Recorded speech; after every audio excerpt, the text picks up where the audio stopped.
charge. This is not my meeting. Officially, hello and welcome, and thank you for being here. I want to start. My name is Jeff, by the way, and your contacts if you have any questions about presenter resources, anything related to forum in your presentation. Reach out to me first, and I'll make sure that it goes to the appropriate person or answer your question. I wanted to start by saying congratulations to you. We received a lot of proposals for different presentations, and they were scored by a committee, and a lot of them received high scores, and a lot of them received high scores and weren't selected because we had some that just were at the top, and that was you. You had a proposal that just wowed us, wowed the committee, and we are just happy that you're going to be presenting with us. And so, what are we doing today? The agenda is right here. The presenter resource webpage that we're going to dive into in a moment contains some documents that encompass the details for those other 3 bullets that we'll be covering today. The things that we're covering, they are things I anticipate majority of it you probably already know. And so why are you here? I know for me, at least personally, when it comes to certain things, because of the stress of being rushed, I tend not to do the things that I already know. So maybe a reminder is good for you. And there are some things that may be new to you. If you presented in a previous forum, there are some things that are new, or if you haven't presented at forum before, they are definitely new. But some of the stuff, not patronizing you, there are things that are maybe common sense, just maybe not commonly applied. We'll move through them quickly though. So this presenter resource webpage, we will email you, I will email you a link optimistically tomorrow or by the end of this week. And it is a specific webpage on nigp.org where you can download the template that you'll use, the PowerPoint template, and anything that I covered today. There's a document for it that goes into greater detail. So if you ask for this PowerPoint, it isn't that great of a resource. The documents you can download are the better resource because it has much more detail in the content. So today we'll go through some content preparation tips, ways you can better deliver your presentation, and some of the frequently asked questions, plus leave time for you to ask any questions that you may have. But again, all the details are at this presenter resource page that I'll email you by the end of the week. So when it comes to preparing your content, you've done this before, you've prepared content for things, whether you're back in high school, you prepared something. Sometimes if we put ourselves under some pressure and stress, we tend to think about ourselves, whether we're in high school and we think about the grade that we're going to get, or if professionally, what are people thinking about us? So what we're suggesting is the earlier you start, the easier it will be for you to be less stressed and be successful, because you'll be able to think of things from the audience's point of view. The audience, they are obviously, I think it's obvious that they're public procurement professionals. Most of them are members of NIGP, and the presentation that you're giving, it falls under 1 or 2 categories likely. It's either foundational, which is from beginner through intermediate, and then there's advanced learning sessions. There are detailed definitions of each of these types of sessions, foundational and advanced, in the document that's available on the resource page, again, that I'll email you by the end of this week. Just in general, just think, if I was new or intermediate, what are the things that I would need to know? And if I was advanced, do I already know some of these things? Do I need to be given all the background information? Am I patronizing my audience by telling them things that they already know? We don't want to do that. We don't want them to get up and walk out in the first 5 minutes of our presentation because they think, this wasn't what the description was. So we want to make sure we're following our description and we're catering to the correct audience. When your audience is in the seat, they're going to see a bunch of things. So one, they're going to see you, and they're going to see a PowerPoint. The PowerPoint, I mentioned the PowerPoint template is available on, I repeat myself a lot, on that resource page that I'll email you at the end of the week. And the template, when you're creating your content, we would suggest that you keep it simple, because you're the presentation. People could I mean, if you could just send them the PowerPoint if that's all they need. So we don't want to put all the detail there. Curious, in the chat, if you can find the chat. Tell us, why would we want to keep the transitions and animations minimal and maybe just have one idea per slide? What are some reasons? Let us know in chat.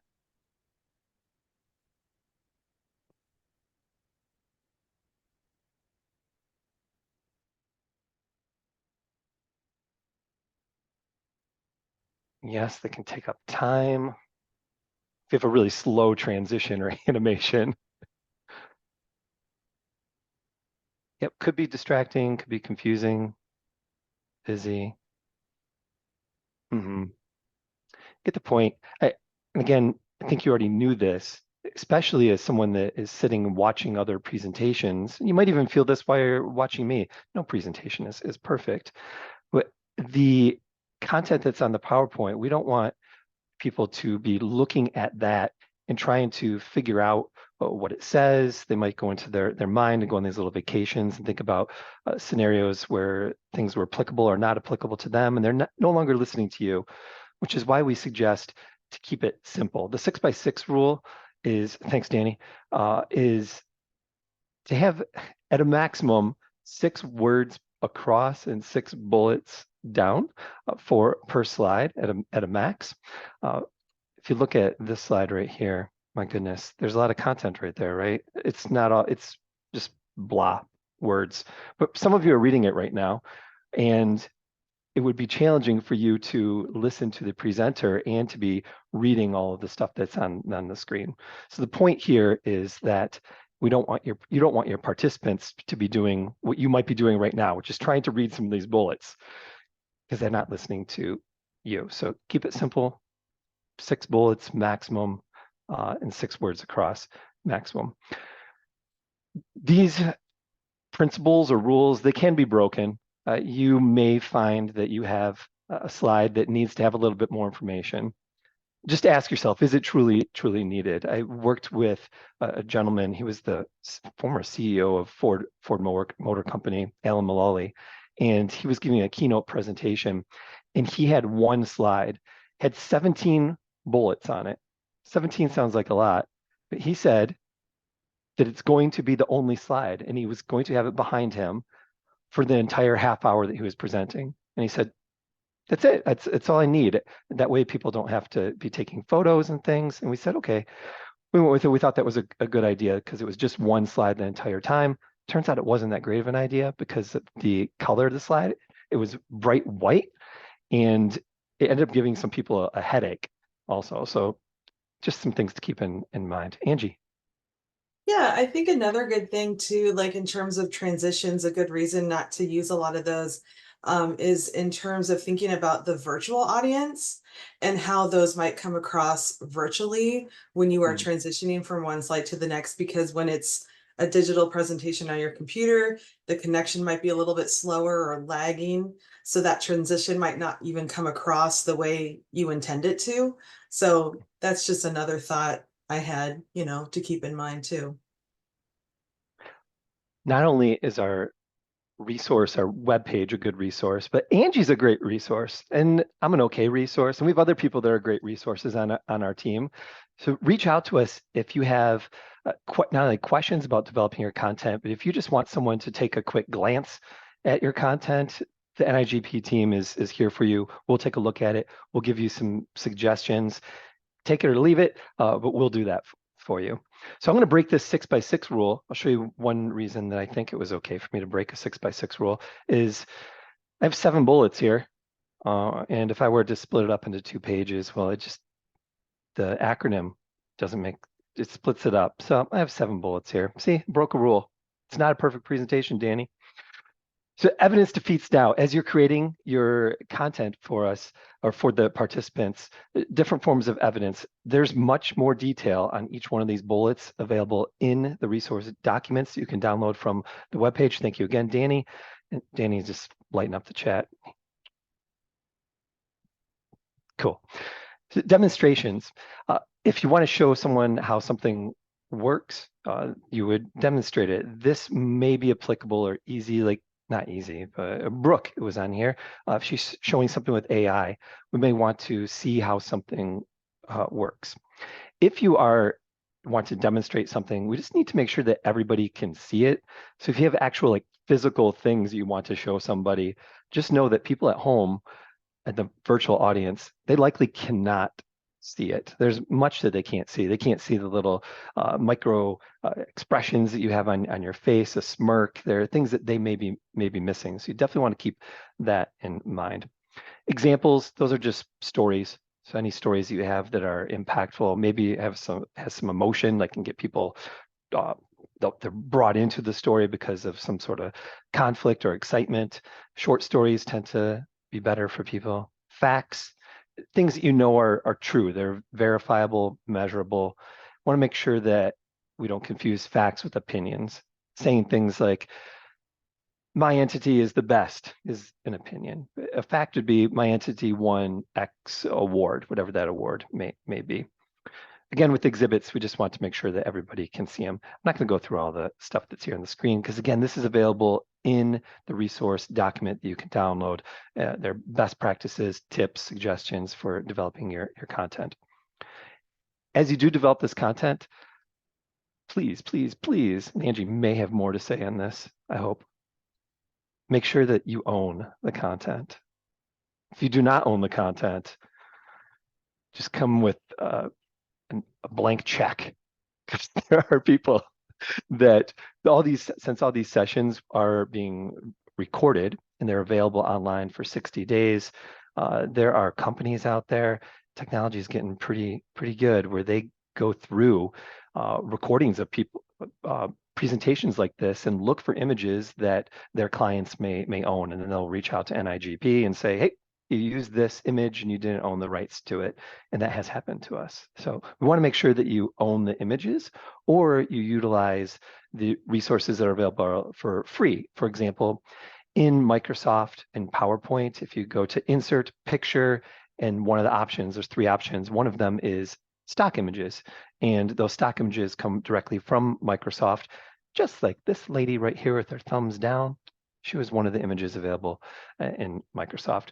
She has many other positions, like little dancing. She's excited too. So if you want to use her, go for it. High quality, easy to understand content. A high quality thing is the images that you may own or see. If they're small, if they're low quality, you try to blow them up, you drag them, it just becomes distracting and it just doesn't look good for you. Speaking of quality, your fonts that we use, stay away from the sans serif, the ones with all the fancy little flair on them. We suggest that you use Arial. I don't know how to pronounce this. Verdana, Verdani. Let's say Danny, because I just like saying his name. Those two fonts were great. Another one that I heard, hi Danny, was Helvetica or something. I don't know, but it wasn't one of the fonts that was preloaded in Microsoft for me. So I just got distracted and started having fun with some of the little fonts here. So that third one just is really hard to read. That first letter is an H. Looks like an S. Anyway, my point is, if you get fancy and start using the fun-looking fonts, you want to go to Comic Sans, it just becomes a little more challenging for people to read. So use the fonts that are clean and easy for people to read. There's time for questions at the end of the webinar here today, or presentation. But curious, what questions might you have thus far? If you have a question, type it in chat and Angie will answer it. You're my resource, Angie. Okay, once you've developed your content, that's when we suggest you start looking at your opening. Some people like to start with the opening, like, let me figure out my opening and then I'll move to the content. If you work on your content first and do the opening last, the opening will just come to you more easily. So an opening, we suggest, is not a long bio. We don't need to tell everyone about yourself. I think I started today, my bio was, I'm Jeff. I didn't even tell you my last name. Just I'm Jeff and I'm your main resource for developing your content. If you have any questions, reach out to me. And I moved on. You didn't need to know all my background, the different acronyms that I have, the side of my name, my education, my work history. That would all be available, is all available in the app for participants, attendees to see, and it's available on the website. So if people want to know more about you, they can look in those two locations. So keep the bio brief. Now the opening should gain favorable attention. In the chat, what are some ways that you could gain favorable attention?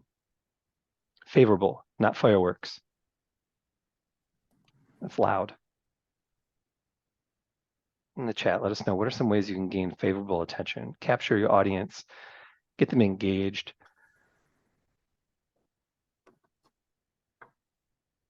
Oh, I'll be in Danny's session. Stories, yes.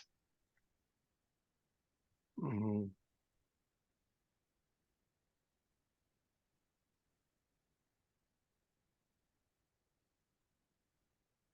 Excellent. I see questions came up here a couple of times asking the audience a question. And if you ask that question, what are you going to do with that information? Be sure that you have multiple ways to respond to however people respond to that question. Just know that people at home will also be answering that question. If you ask the in-person audience by a raise of hand, who has blank, uh, the people at home, well, you can't see that they raise their hands. So you'll need to give them different directions. You need to, they call it tacking on the technology, tack on the tech. Tell people what you want them to do in the virtual audience in addition to the in-person audience. So I'm just looking at prop. Yes, just need to make sure that, again, the at-home audience can also see whatever the prop may be. Then we need to close the presentation. Again, these are things that you've heard, you've seen presentations before, you've read tips, you've watched TEDx talks, you've seen closings. Spend a little bit of time on your closing, making sure that it's memorable. If it's brief, if it gives the audience something to think about or do, they'll walk away thinking or wanting to do that one thing. If you give them a long list of things to do or think about, it can be a little confusing. So just give them a very brief thing to do or to think about. Any of the additional resources that you have available, you may want to remind them that that is available through the app. So if you do have all that extra detail that you couldn't show in your PowerPoint, and you have all sorts of Excel sheets and graphs that have it's really difficult to see, you can let them know that that is all available in the extra resources. At the end of the presentation, after the closing, a quick reminder to the audience to complete the session survey would be really helpful, because we at NIGP want to make sure that we continue bringing the audience the things that they like and that they want more of. Also, again, feedback. We're here to help you with feedback throughout your content development. So we are developing the content and preparing to deliver the content are two different things, but you may be working on them simultaneously. So we focused on the content portion. Now we're going to focus just a little bit on the delivery aspect. So when you prepare to present, you practice, and you can practice alone or practice with your co-presenters. In the chat, what ways do you practice alone a presentation? Curious what you have done in the past. How do you practice alone?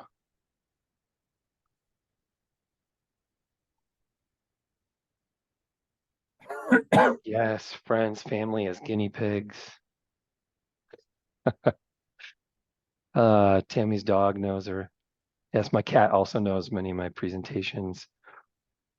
Recording and timing yourself. Christy, I never practiced, love to ad lib. When it comes to yeah, I'm with you. Out loud in my office. My suggestion is to do your best to put yourself in an environment similar to or more stressful than forum. So similar to would be, well, here's what it isn't. Sitting down at your computer and clicking through your slides and in your head saying the things that you might say.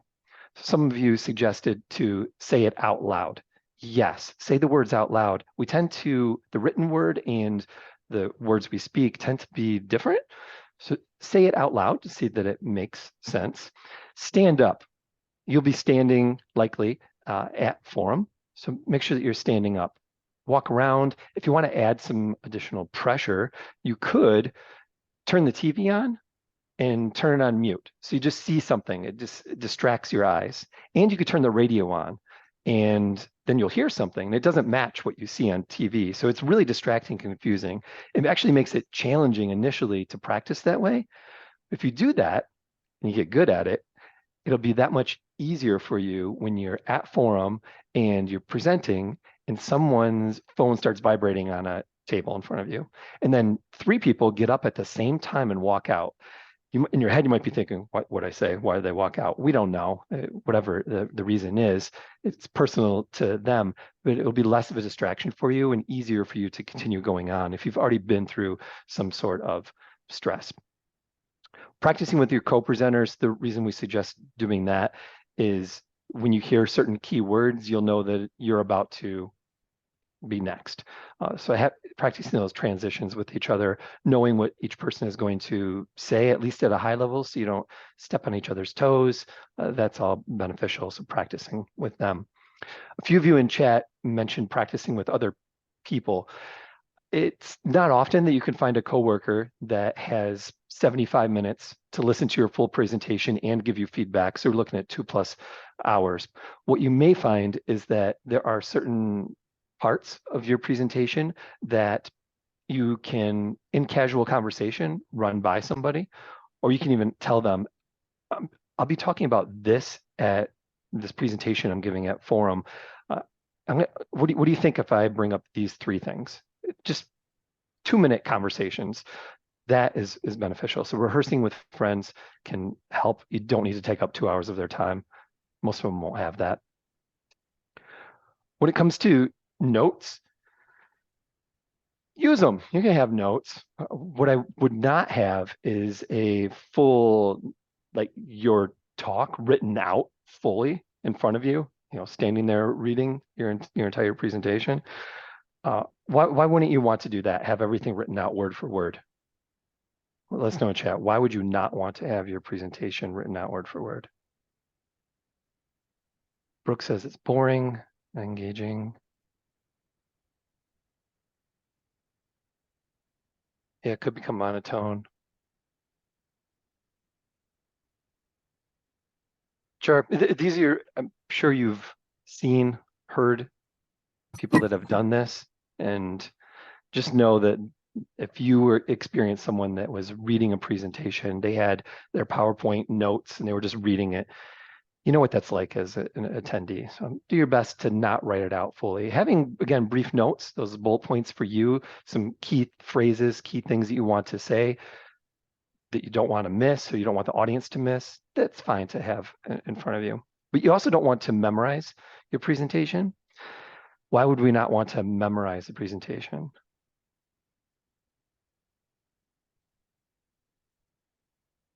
Same reasons above, Jeff. Who said that? It's the other person in my head.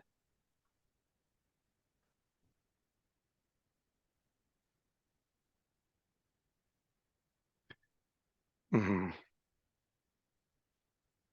Great reasons in chat. If you have your reading glasses, you should read the chat. Or if you have AI hooked up to this and it can read to you later, it should read to you what's in chat. These are good stuff. You'll definitely be thrown off if the audience does something that you're not expecting. And that's likely going to happen. There's the 3 presentations that you can give. There's the one that you prepare for. There's the one you actually give. It'll be different. You just will. And then there's the presentation, the talk that you give yourself when you're done. And definitely give yourself kudos. There are definitely things that went well for you during your presentation. Don't beat yourself up over the things that didn't go quite the way that you expected. So when you interact with the audience, again, make sure that you interact with the virtual audience. And that I would talk to them first.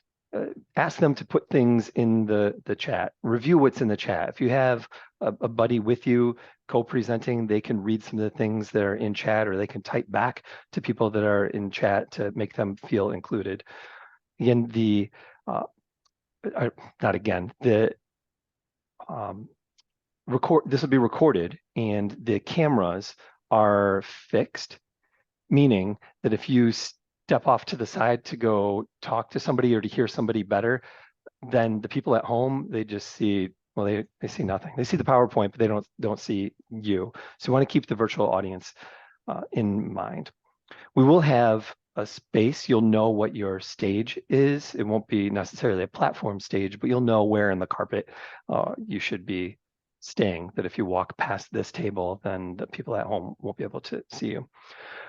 Polling, we do have the option to poll your audience, but we don't have the specifics, the details on how to do that, how to create it, or how to launch them yet. We will have that in July, and that'll be available on the resource webpage. And I'll send an email to everyone when that becomes available, that document, the best practices for creating and utilizing the polls. Small group conversations, know that when it comes to these conversations that your audience is having, they will eventually interact with you, and they will bring up things, they will ask questions, and we want to make sure that the audience at home also is engaged, that they know what's happening in person. So we'll have microphones that people will be running around and handing to those individuals. Please make sure that the people that are asking questions or saying comments, giving feedback, that they speak into that microphone so the virtual audience can hear. If you just hear it and then you respond to them, the virtual audience, again, they feel like they aren't included.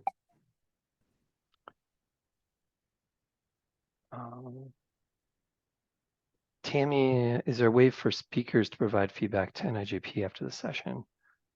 We do not, to my knowledge, have that set up. If I had to make a quick decision, I would say email me. We don't have anything formal set up at this point.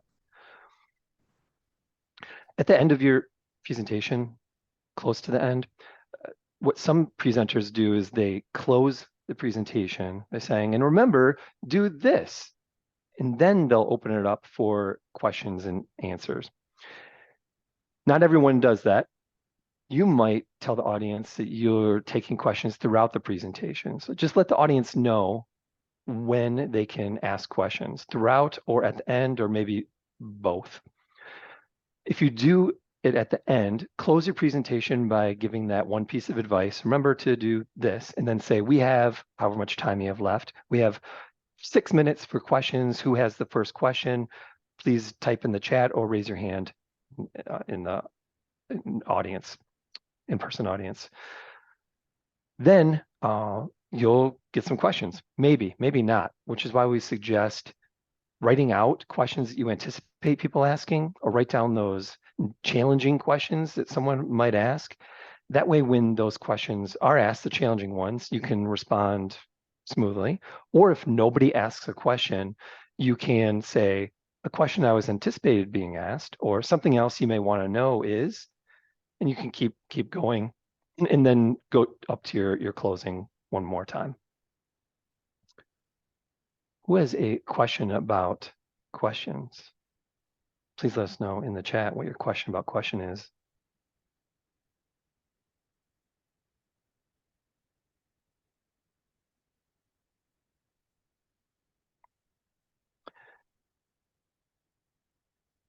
Will there be someone in your room handling the virtual audience? We hope there will be. Some rooms, depending on the If it's a workshop, you'll definitely have an NIGP staff member. Other sessions may not have someone. You may have your co-presenters that can do that. If not, you'll need to ask a buddy, someone that you know will be at forum, if they would be willing to assist you with that. Denise says, have your friends bring up questions. And if you're like me and have no friends, you can just say, the question I anticipated being asked was, or you can give your friends those good questions like, how did you get to be so good looking? Those are the questions we want our friends to ask us.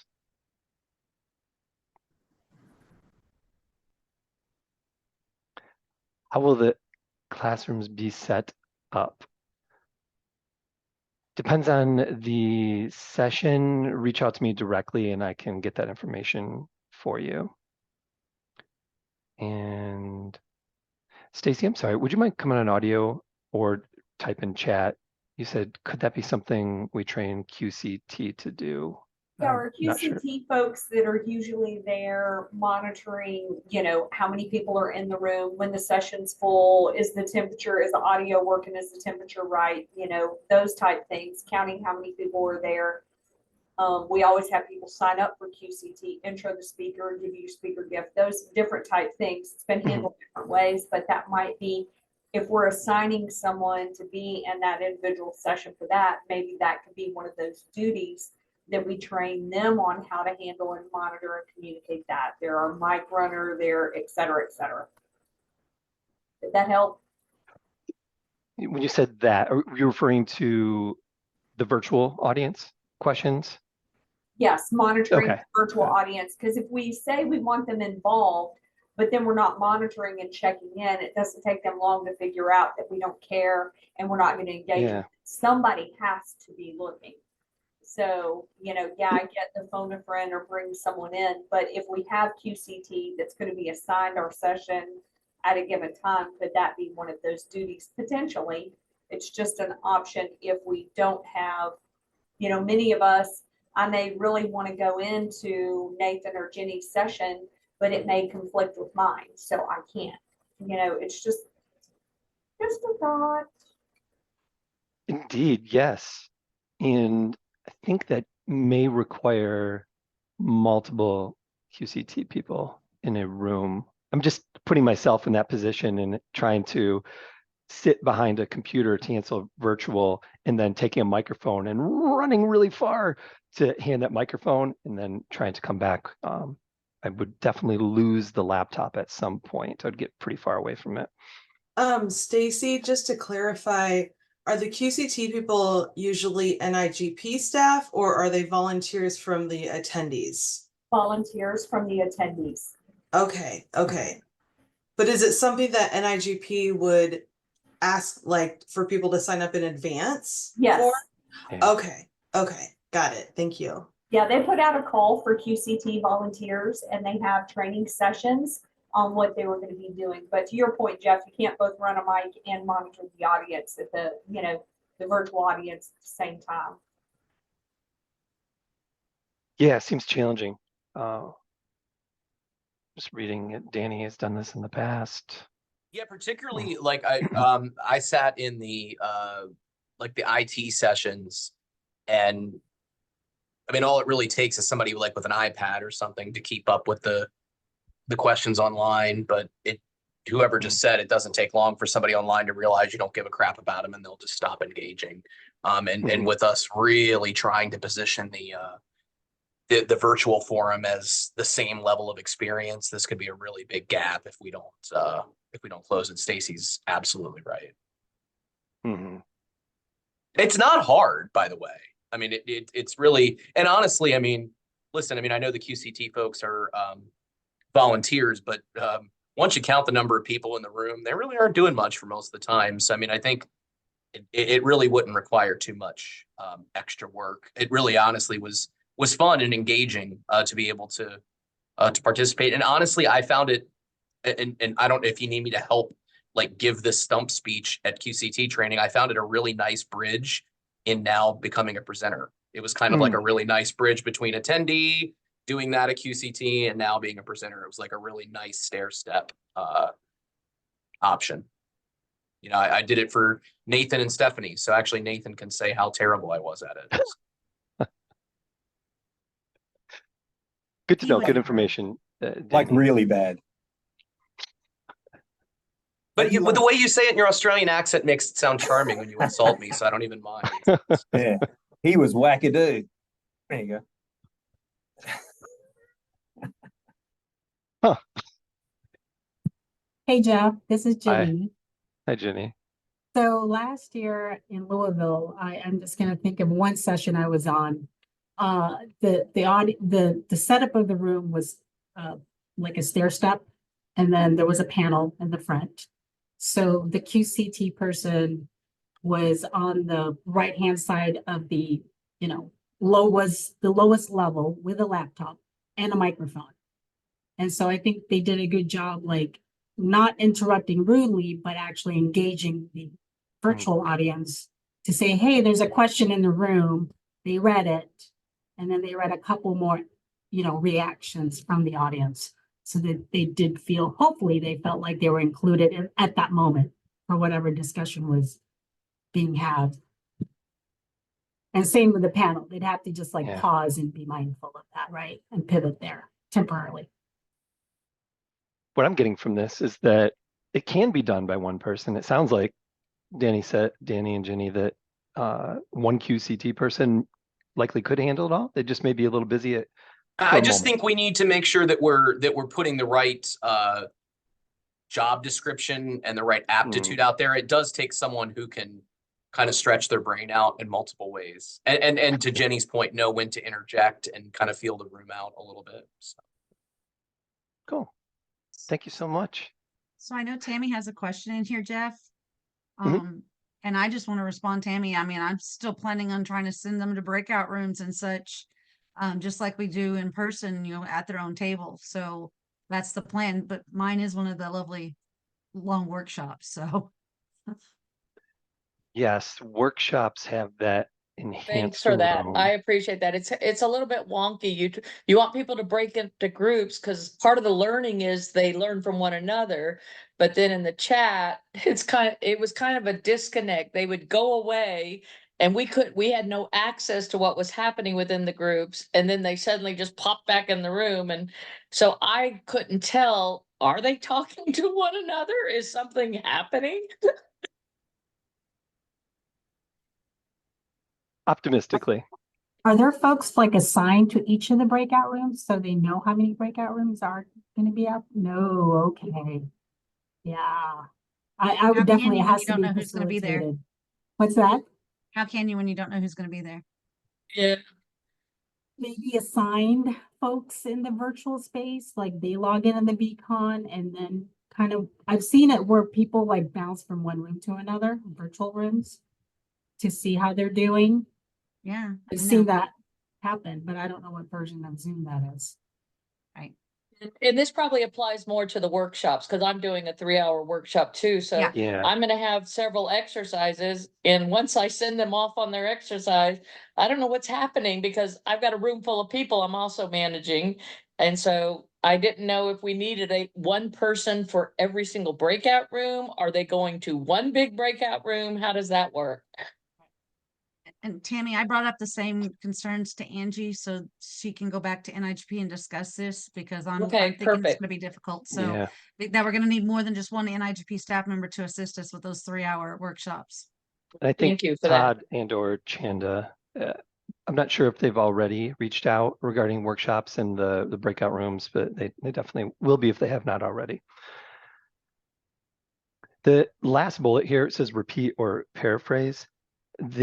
That is for the audience at home, really. Sometimes you get those people that you hand them a microphone and they're holding it, but then they don't hold microphones that often. So it goes far away and it's challenging for people at home to hear the question that was brought up. So just keep that in mind that you may need to repeat or paraphrase questions. If it's short and easy to repeat, just repeat the question. The question was, and then go into your answer. If it's a long barely even a question. I don't know if you've ever been in that situation where you say, who has the first question? And someone just has a 2-minute comment with a question at the end.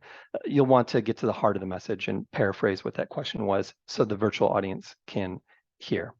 Polly.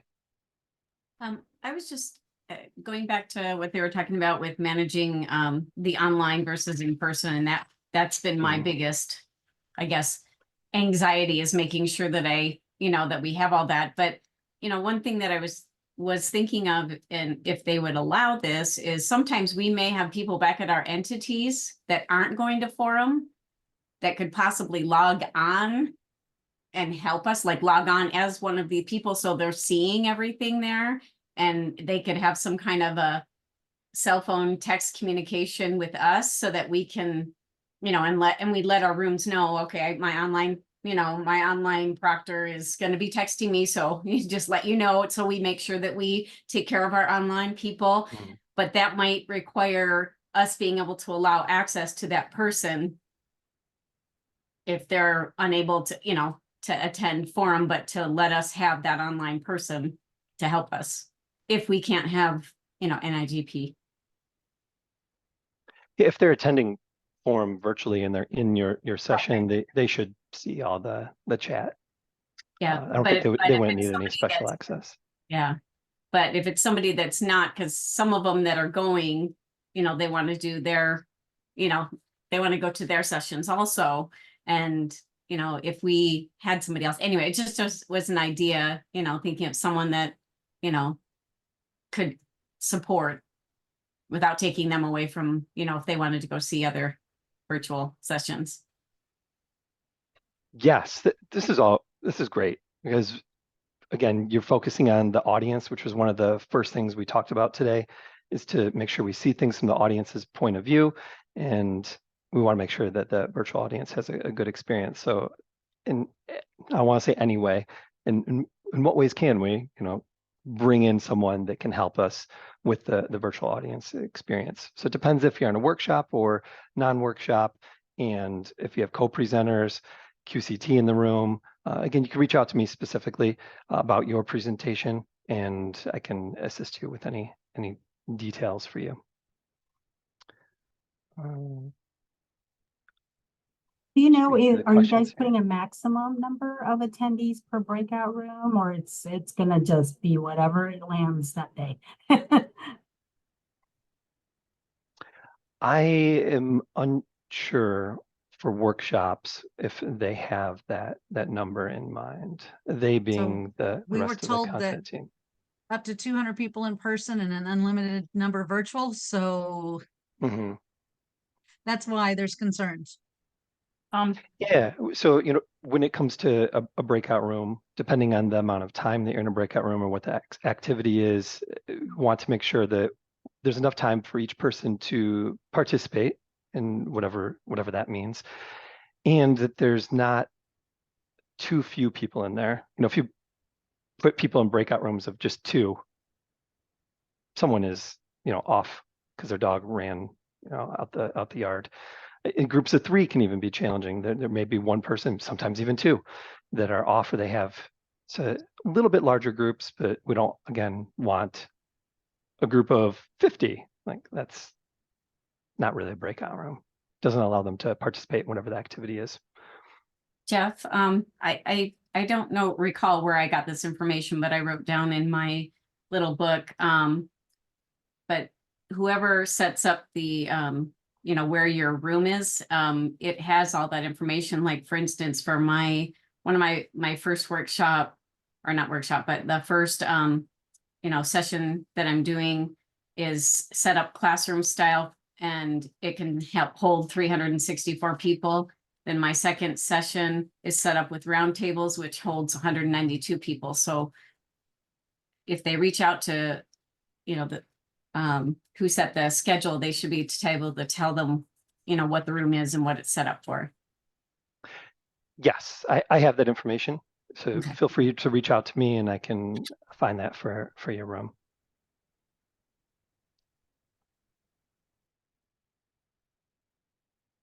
Frequently asked questions. Oh boy, here they come. Jeff, Yes. who's Don? hearing all this, it may be a good idea one thing to think about is for each presenter to walk themselves through the potential issues as far as breakout rooms and how they're to be monitored and everything. And each of these presenters know enough other people that will be at forum. They probably should find their own assistant or assistants to help them with this, because it's going to be different for each presenter, for each presentation. And I think the best thing is for each of them to find their own help. That way they can trust it. Somebody, for example, to be able to go in, I think you can monitor breakout rooms electronically by going from one to another. If that feature is not available, then we may have a problem. But if you had one person, like if Christy had one person, she could monitor the people on site, and then she could have her assistant going in and checking each of the breakout rooms, make sure there's enough people in it, make sure they're communicating with each other. I just can't see one solution fitting everybody. So I think it's going to have to be up to each presenter. I take dibs on Don. Yes, indeed. So that's part of practicing, is when you're standing up and you're speaking and you get to a point where the audience is doing something, whether that's going and answering a poll question, getting into a small group, whether that's virtually or in person.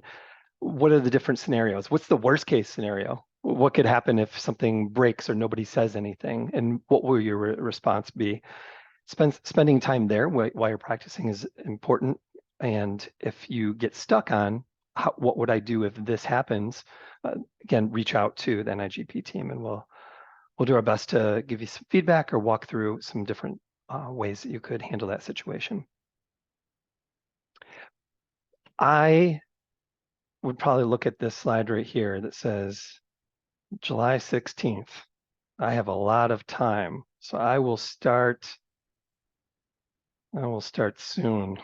I won't. I push it out, and then the 4th of July will happen, which is on a Thursday. So then there's the 5th of July. Who's working on the 5th of July? And then it's a weekend, so now we're on the 6th.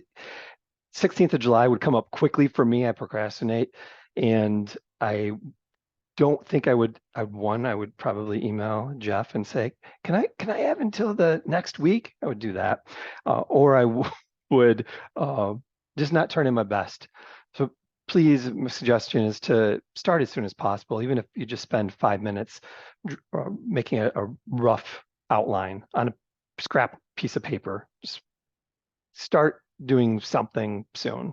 That way you're able to turn in that final PowerPoint by July 16th. Again, practicing and saying things out loud might make you change some things in the PowerPoint. So make sure you build in some time for that, practicing. Is you might build the content, the PowerPoint, and then say, I'm done with that. I'll turn that in, and now I'll start saying things out loud. And that's where you'll find, wait, I should actually add that question to the PowerPoint. So it's on the screen, and when we're in small groups and if people are distracted, they can see the question. So practice it if you can before July 16th, before you turn the PowerPoint in. If you participated last year in Forum as a presenter, there was a special way that you turned the PowerPoint in. We're not doing whatever that was. I wasn't here last year. This year, just email it directly to me, Jeff, or send me a link. Polls, it's a question I anticipate someone would ask. I brought this up earlier that I don't know. I don't have the answers to how to create the polls or how to launch them. We will have those answers once the platform provider has guided us and given us, we have screenshots and best practices from them. So we'll have that definitely for you in July.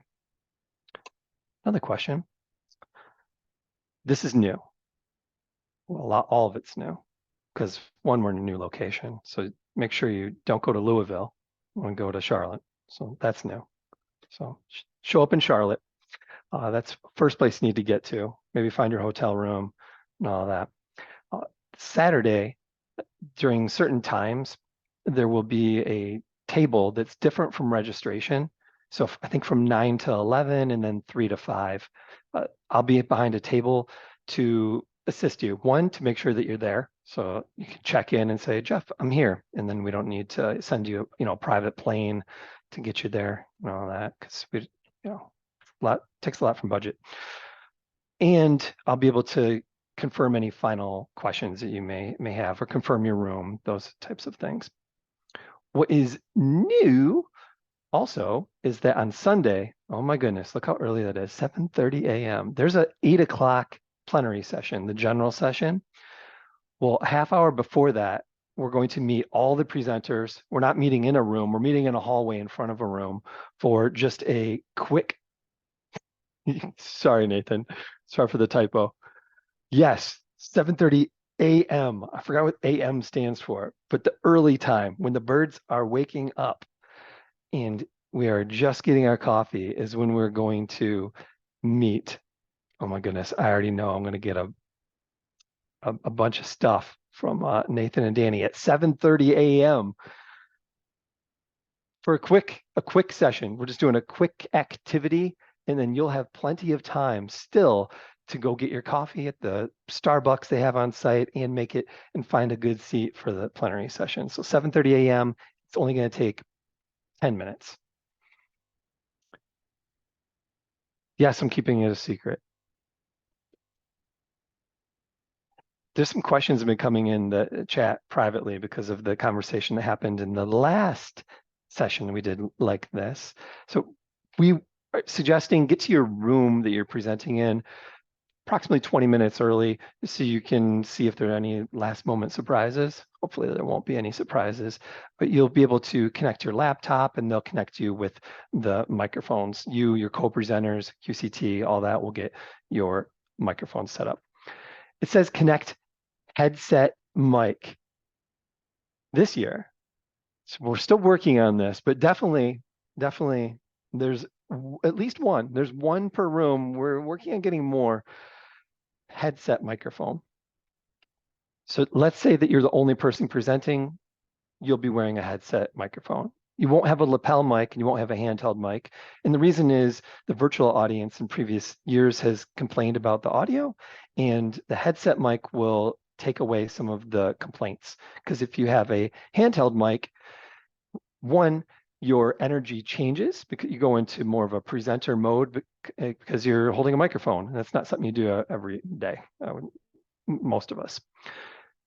Lapel microphone, if we turn your head, people won't be able to hear you. So we're going to use headset mics to make sure that we can be ourselves, our natural hand gestures come into play, and people won't lose, like have low audio, high, volume and all that stuff. It'll be nice and crystal clear for everybody. We're working on getting more than one of these headsets for the rooms that may require them, because there's co-presenters that are talking just as much as each other. We're working on that, but we don't have the answer to that yet. Okay, reading some stuff. Boo to 7:30 a.m. One of us that might not be attending. Entire forum. Stacy, the question, what about those of us that might not be attending the entire forum? What is, can you expand on that? We're coming in like for the 1 day or for a 2 day if we're not going to be there on Sunday. Possibly. Oh. Still working through that. Yeah, it is what it is. That's okay. Boo to 7:30. What time is the Saturday presentation table open? You didn't say on the slide. 9 5 a.m. 9 to 11 on Saturday and 3 to 5 on Saturday. That's just when I'll be behind that table. I plan to have something on that table that says, hey, I'm not here, send me a text or an email confirming that you're here and any questions that you have. The point is we just want to make sure that we know when everyone has arrived, so we don't have to make any last moment adjustments or cancellations. The sooner we know, the easier it is for everybody. Less disappointment.